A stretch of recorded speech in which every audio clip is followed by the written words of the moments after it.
Hello and welcome to Whatever Etc. number 4.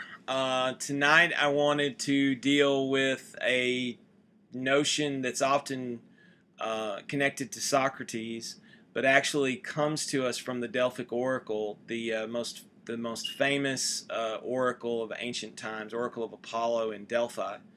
One of the things that the Oracle of Apollo had engraved upon it was "Know thyself," "Notis know thyself." This is something that Socrates took up as his own sort of rallying cry.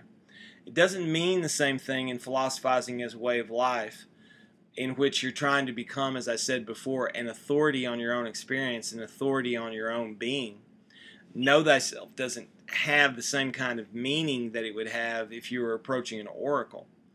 But in philosophizing, when we say know thyself, one of the things that we're asking to do is to learn how to reflect, to look inside, to see where you are. And I usually put this in a threefold manner: that know thyself, moving towards a contemplation of how you live and how you should live, requires that you become, one, attentive to your thoughts and attentive to the world. So attention.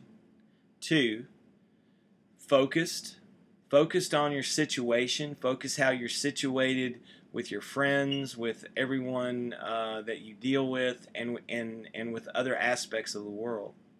So attention and focus. And third, openness. Attention, focus, and openness. Openness to possibility. Openness to who you deal with on a regular basis. Openness to others. So these kinds of things, this attention, this focus, and this openness, they lead to a better understanding of yourself, a better understanding of your situation, a better understanding of the world. But all of this has to happen in terms of some sort of a conversation, some sort of a give and take exchange. Now, one of the metaphors here I think that we can utilize is that we are always in an atmosphere in which we are exchanging with others.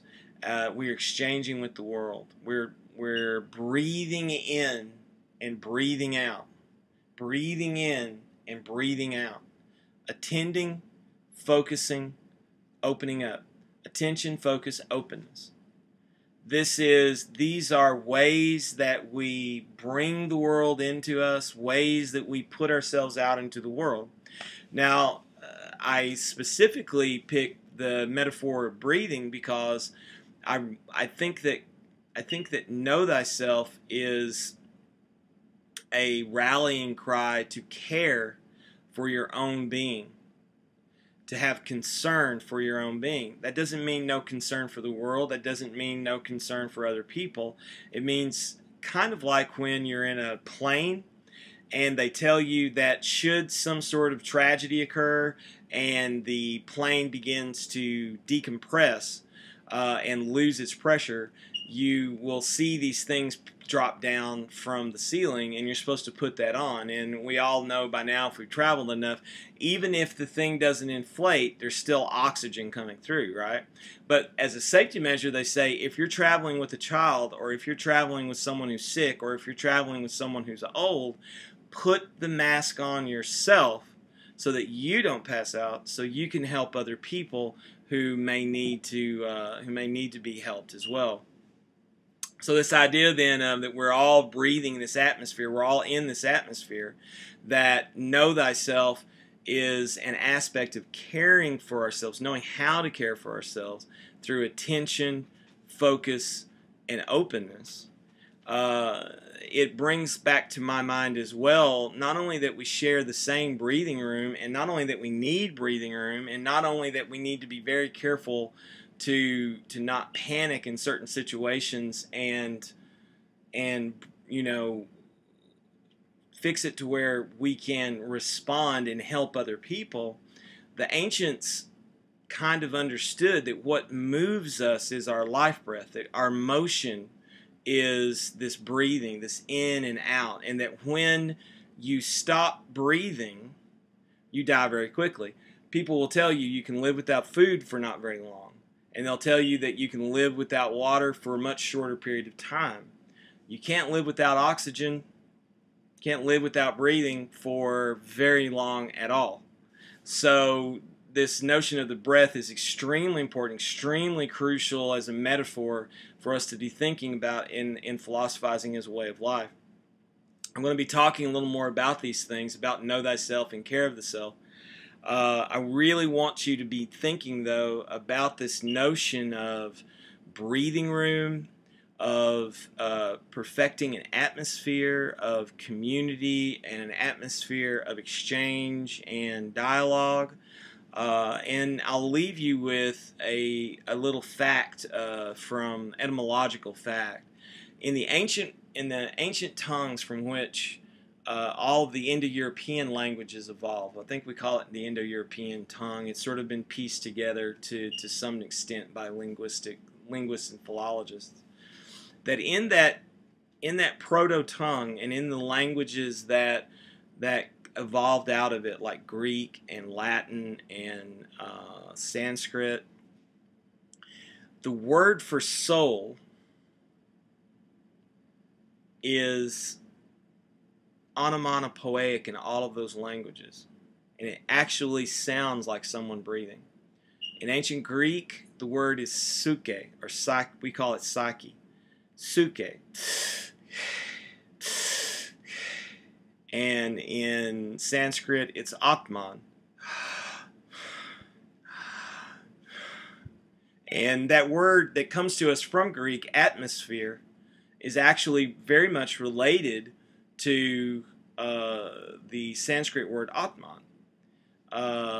So again, the atmosphere that we live in, our breathing room, how we share, and if you live somewhere where things are polluted, if you live somewhere where the oxygen or the air is thin or contaminated, you're breathing this in, and you're also kind of taking the contamination with you wherever you go.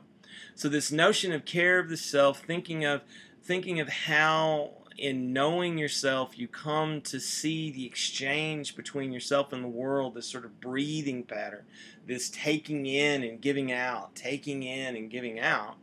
We're going to be talking about that a little more, and I'll go into some more issues of the tradition that Socrates takes up from Delphi and takes and twists a little bit so that we can not be completely concerned with what the gods are trying to tell us, but we can learn through our exchange, through our attempts to know ourselves, through the attempts of creating an atmosphere of exchange, that we can come to have a community of people who help support each other and make their decisions based on rational discussion.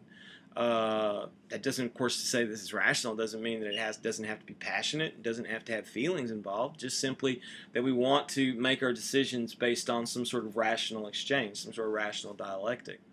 And we do that by creating common breathing room, by creating common atmosphere. You could call this really, in a sense, sort of an affinity. We highlight our affinities and we support this. And so we'll deal with a few more metaphors in the next few video logs of whatever, etc. And I'll stop rambling now just so you can kind of think about this. To attend to yourself, to attend to the world, to focus your situation and to focus how you're situated, to open yourself up to your own most possibility and to open yourself up to the possibility of the world.